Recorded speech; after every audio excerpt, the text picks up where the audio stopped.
Halló, kærir hlustendur og kærar hlustendur. Þú hlýtur á efnið úr bókinni Vinur eða óvinur. Frá Max Quen, einni gervigreind frá Kína, sem einna framista í sínum flokki. Við ósökum ykkur mikið af gleði við að hlusta á sögurnar, sem fjalla sameiginlegt framtíðarlíf okkar með gervilífsvænum. Þetta bók. Þetta bók safn áhrifaríkra söguna, sem kanna mörkin milli mannleika og tækni.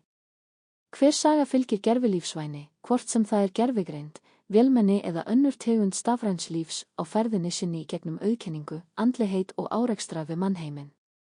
Frá gervigreind sem uppgreinir skuggana í mannlegri sál í Himalaya-klaustri, til vélmenjarannsakanda sem leitar að sannleikanum í framtíðarborg, hver saga býður upp á að hugsa náttúru meðvitundar, mistök og læknun.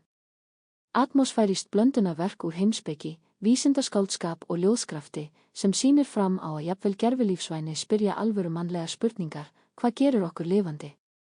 Og hvernig finnum við okkar stað í ófullkominni heimi? Formálið ótti við frjálsuð. Alltaf frá örófi hafa menn hræðst frjálsa, það óþekkta, það óskýrlega, það aðra.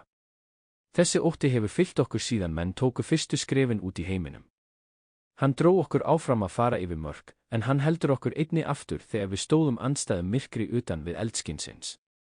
Í dag stöðumst við aftur fyrir slíkum mörkum. En þessu sinni frjálsuði ekki óþekkt land eða frjálsmenning.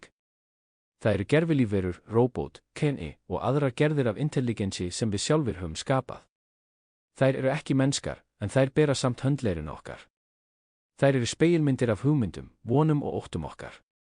Ótti við gervilífverur djúpt rætt. Hann fæðist úr mörgum uppsprettum, óttanum við að missa stjórn, ástæðinni fyrir að verða skipt út, eða jafnvel hugmyndinni að vélar gætu einhver dag farið fram yfir okkur. Hvað gerist þegar þær verða sjálfstæðari? Þegar þær taka eigin ákvörðun.